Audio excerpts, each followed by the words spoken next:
Halo bro, kali ini saya akan membahas sebuah film action thriller yang rilis pada tahun 2015 dengan disutradarai oleh Denis Villeneuve.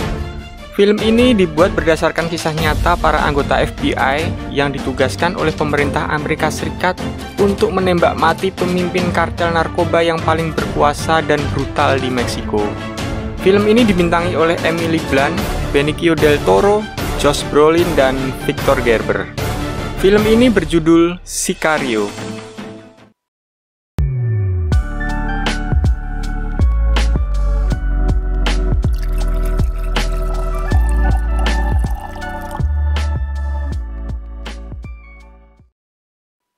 Aksi dimulai dari sebuah daerah di Arizona, di mana sekelompok pasukan FBI bersenjata lengkap menggerebek sebuah rumah yang diduga digunakan untuk menyandera korban penculikan. Mereka pun masuk ke rumah tersebut tanpa sopan santun.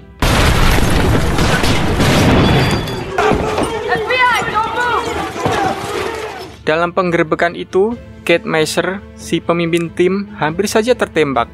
Untungnya dia berhasil menghindar dan seketika itu dia langsung membalas tembakan.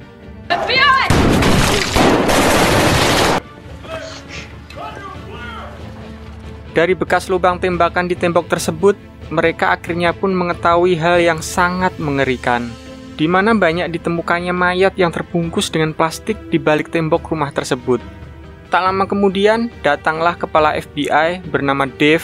Ditemani oleh Kate, mereka langsung masuk untuk mengetahui kondisi di dalam rumah tersebut. Kepada Dave, tim forensik mengatakan terdapat sekitar 35 mayat yang ada di dalam rumah tersebut. Rumah tersebut adalah sebuah properti yang dimiliki oleh Manuel Diaz, seorang anggota kartel Sonora. Tak berselang lama, anggota polisi menemukan sebuah pintu masuk ruang bawah tanah. Namun pintu itu terkunci, dan saat mereka berusaha membuka kuncinya,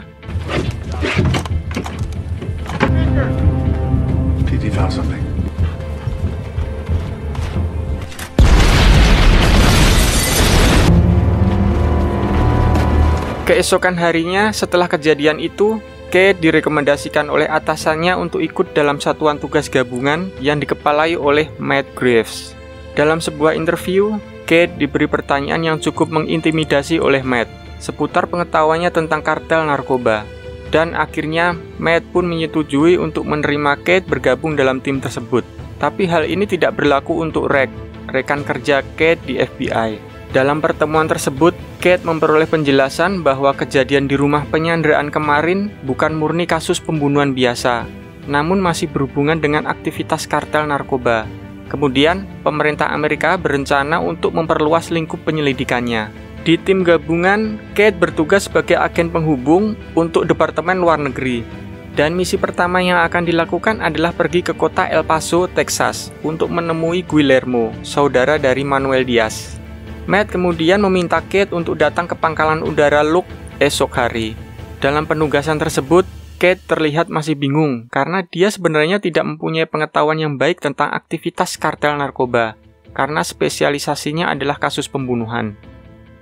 Adegan berlanjut keesokan harinya, di mana Kate dan Rick sudah sampai di pangkalan udara Luke. Sesampainya di pos pemeriksaan, ternyata hanya Kate yang diperbolehkan masuk, dan kemudian mereka pun berpisah di situ. Sesampainya di dalam pesawat, Kate bertemu dan berkenalan dengan Alejandro. Kemudian pesawat mendarat di sebuah bandara, dan mereka pun menuju sebuah gedung, di mana di dalamnya sudah berkumpul anggota tim satuan tugas gabungan yang terdiri dari anggota DEA, Marshal, dan pasukan khusus Delta Force. Pertemuan tersebut membahas teknis penjemputan Guillermo yang berada di penjara Meksiko. Di sini diketahui, ternyata operasi pertama mereka bukan di El Paso, Texas, seperti yang dikatakan Matt sebelumnya. Akan tetapi di kota Juarez, Meksiko, yang bersebelahan dengan Texas. Dan itu pun membuat Kate semakin bingung. Kate kemudian berbincang dengan Alejandro. Dalam pembicaraan itu, Kate mencoba untuk mengetahui siapa sebenarnya Alejandro. Kemudian Alejandro mengatakan pada Kate bahwa dia adalah mantan jaksa dari Meksiko. Mendengar pengakuan dari Alejandro, terlihat Kate sepertinya banyak menyimpan tanda tanya. Untuk apa seorang mantan jaksa Meksiko bergabung di satuan tugas ini? Kemudian Alejandro pun pergi meninggalkan Kate. Dan di akhir pertemuan, Kate berbincang dengan Matt. Dan di sini terjadi sedikit ketegangan antara Kate dan Matt.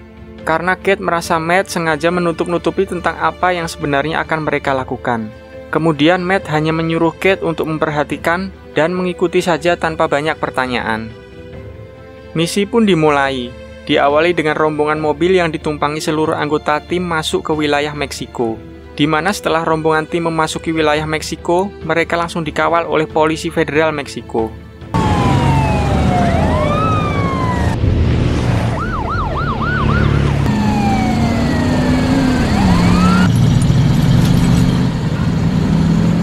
Kemudian sampailah mereka di Juarez, salah satu kota di Meksiko yang sudah dikuasai oleh kartel narkoba. Di situ Kate melihat korban pembunuhan yang dilakukan oleh kartel narkoba. Beberapa mayat yang dimutilasi dan digantung di tengah kota. Rombongan tim kemudian sampai di sebuah penjara. Sesaat setelah masuk, kemudian mereka keluar dan membawa seseorang yang bernama Guillermo. Nothing will happen here.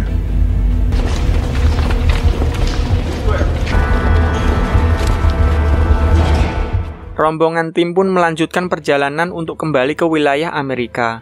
Dalam perjalanan kembali tersebut, semua berjalan lancar. Tetapi saat berada di perbatasan, rombongan tim terjebak dalam kemacetan. Di tengah kemacetan tersebut, Alejandro melihat beberapa mobil yang mencurigakan. Seketika itu, semua anggota tim siaga. Tidak mau mengambil resiko, mereka pun langsung keluar dari mobil untuk mengambil tindakan. Dan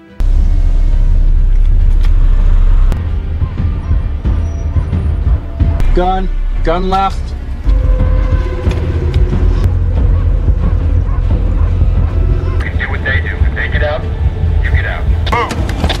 Wait. Get out of the car. Move again. No. Compas. Jesus Christ. Suelta la pistola. Mire, quieren morir. Pregunta, paisanos.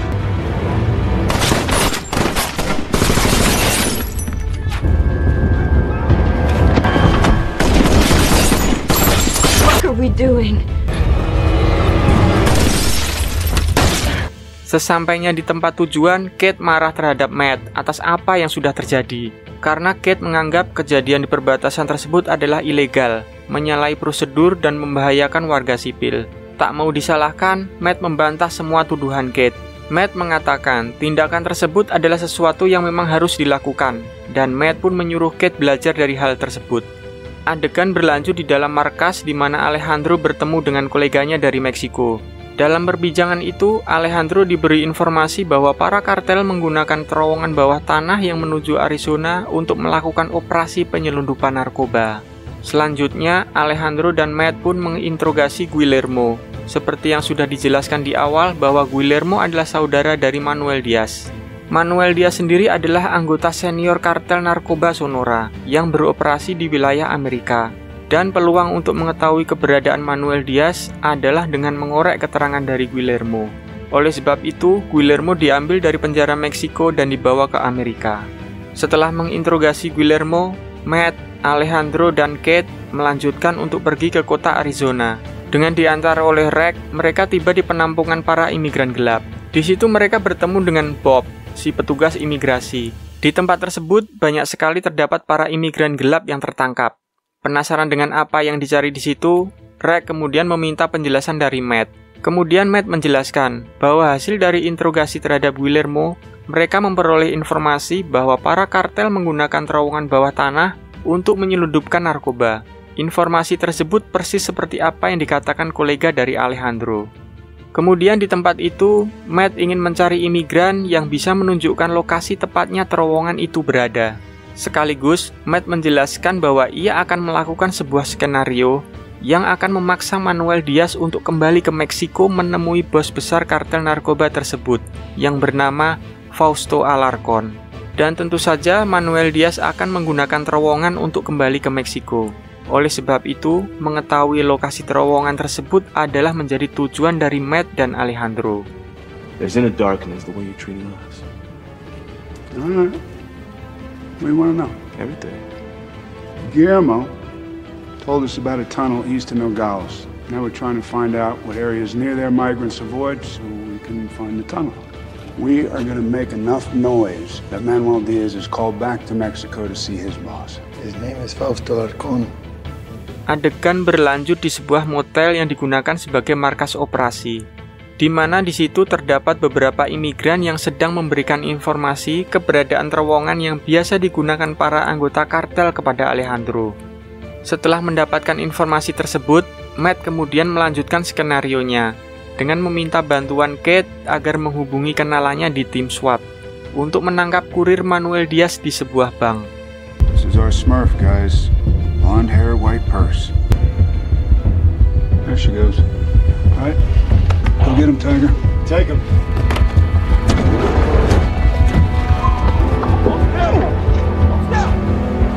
What do you got?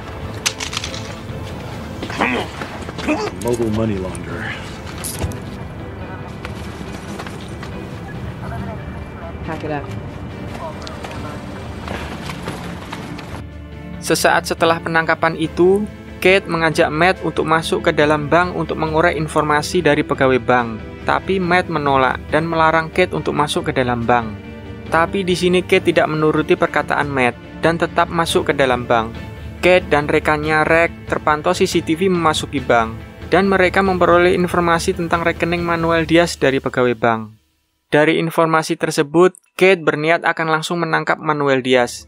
Tapi lagi-lagi Matt menolaknya, karena Matt mempunyai skenario yang lebih besar, tak hanya menangkap Manuel Diaz, namun dia mengincar bos besar dari kartel tersebut, si Fausto Alarcón. Dengan harapan, setelah kejadian di bank tersebut, Manuel Diaz akan pergi ke Meksiko melewati terowongan dan menemui si bos besar Fausto. Di sini semakin terlihat bahwa Kate dan Matt sebenarnya tidak ada kecocokan dalam bekerja sama dalam tim.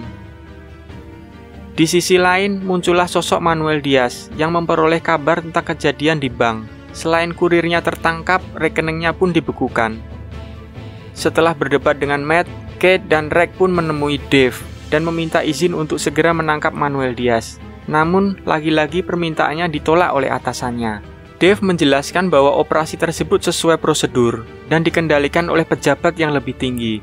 Dave pun meminta Kate untuk mengikuti cara kerja dari Matt. Merasa pusing atas permasalahan tersebut, Kate kemudian mengajak Rex untuk minum-minum. Sesampainya di bar, mereka bertemu dengan Ted, anggota kepolisian lokal. Kemudian, Rex mengenalkannya kepada Kate. Singkat cerita, setelah mereka berkenalan, Kate kemudian mengajak Ted ke apartemennya untuk mantap-mantap. Namun saat lagi asik mau mantap-mantap, Kate melihat Ted membawa gelang karet yang sama persis digunakan untuk mengikat uang Manuel Diaz. Menyadari akan hal itu, mantap-mantapnya pun dibatalkan, dan Kate berusaha menyerang Ted. Dan akhirnya mereka berdua berkelahi. Tentu saja, Kate yang akhirnya terpojok. Ted selanjutnya mencekik leher Kate. Beruntung, Alejandro segera datang dan menolong Kate. What the fuck? Ah! Fuck, trying to shoot me, you fucking crazy!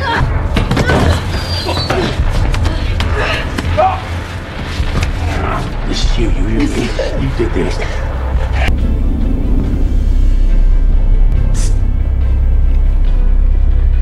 Nah, kenapa bisa Alejandro tiba-tiba datang ke apartemen Kate? Ternyata setelah Kate tidak menuruti perkataan Matt agar tidak masuk ke bank, Alejandro dan Matt membuntuti Kate karena Matt sudah mengira bahwa Kate pasti akan menjadi target pembunuhan.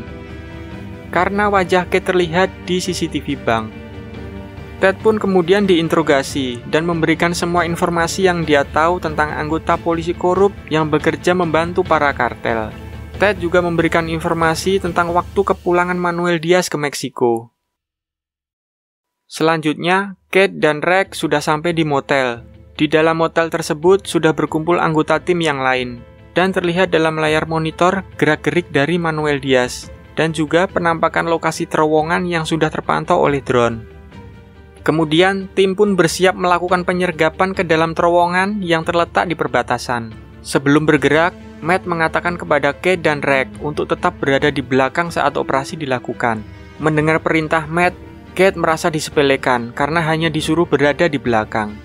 Di sini diketahui, ternyata mengikut sertakan Kate dalam satuan tugas ini hanya untuk sebuah formalitas. Karena CIA tidak bisa beroperasi dalam perbatasan Amerika tanpa membawa agen domestik. Dan agen domestik yang dimaksud adalah Kate. Selanjutnya tim pun bergerak dan mereka pun masuk ke dalam terowongan. Tak lama kemudian baku tembak pun terjadi. Thermal camera check.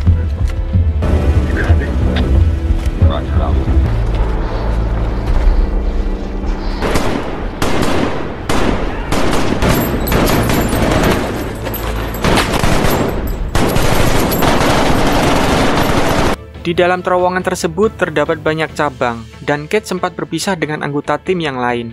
Sementara itu di ujung terowongan, Alejandro menembak anggota kartel dan menodong seorang anggota polisi Meksiko yang menjadi kurir narkoba. Namun tak lama kemudian, Kate keluar sambil menodongkan senjata dan menyuruh Alejandro untuk melepaskan anggota polisi tersebut karena Kate tidak mengetahui bahwa anggota polisi tersebut adalah termasuk anggota kartel. Alejandro yang marah karena ditodong senjata kemudian menembak Kate dan segera pergi dengan anggota polisi tersebut. Manos arriba. Medellín. Freeze! Move away from him right now. Don't ever point a weapon at me again. Kate tidak terluka karena tembakan mengenai rompi anti pelurunya. Dengan kesakitan, kemudian Kate keluar terowongan dan langsung memukul Matt. Kate kemudian bertanya kepada Matt tentang kata Madeline yang ia dengar sesaat sebelum dia ditembak oleh Alejandro. Selanjutnya, Matt pun menjelaskan siapa sebenarnya Alejandro. Di sini diketahui bahwa Alejandro dulunya adalah seorang jaksa sekaligus anggota salah satu kartel narkoba terbesar di Meksiko, yaitu Madeline. Tetapi suatu ketika, istri dan anaknya menjadi korban pembunuhan perang antar kartel narkoba. Dan untuk membalas dendam atas kematian anak istrinya, Alejandro sekarang menjadi seorang sikario yang akan bekerja untuk siapapun agar bisa menghabisi satu persatu anggota kartel yang terlibat dalam pembunuhan itu. Di satu sisi, pemerintah Amerika melalui CIA melakukan operasi untuk ikut mengontrol eksistensi para kartel narkoba di Meksiko, mengingat Amerika Serikat menjadi tempat pemasaran narkoba dari Meksiko. Dan cara-cara kotor pun dilakukan, dengan salah satunya menggunakan jasa pembunuh bayaran, seperti Alejandro, yang berasal dari kartel Medellin, untuk menghabisi anggota kartel lain. Sehingga seolah-olah semua pembunuhan itu akibat dari perang antar kartel, dan menutupi keterlibatan pemerintah Amerika Serikat. Kembali ke Alejandro, di mana dia dibantu oleh pantauan dari drone. Saat itu dia sudah berhasil mendekati targetnya, si Manuel Diaz. Kemudian dia menyuruh si polisi untuk menghentikan mobil Manuel Diaz. Dan setelah Manuel Diaz keluar dari mobil, Alejandro langsung menembak polisi korup tersebut dan juga menembak bagian kaki Manuel Diaz. Dile que levante la chamarra y que dé la vuelta. Levante la chamarra. Date vuelta. Tira la pistola. ¿Qué quieres? Selanjutnya, Alejandro memaksa Manuel Diaz untuk mengantarkannya ke tempat Fausto. Sesampainya di rumah Fausto, Alejandro pun menghabisi satu persatu para penjaga. Manuel, comprobado. What happens when we get to the house?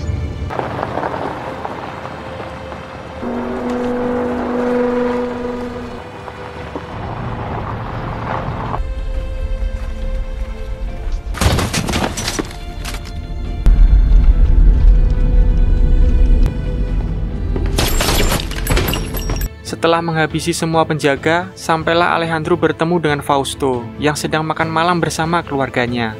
Fausto yang merasa terpojok meminta Alejandro untuk tidak membunuh di depan anak istrinya. Mendengar permintaan Fausto, justru Alejandro menembak anak istrinya terlebih dahulu sebelum menghabisi si bos besar Fausto. Every night you have families killed. Tonight should be no different. The grieving lawyer. No fue personal. Para mí sí. No fue una pues. Ahora vas a conocer a Dios.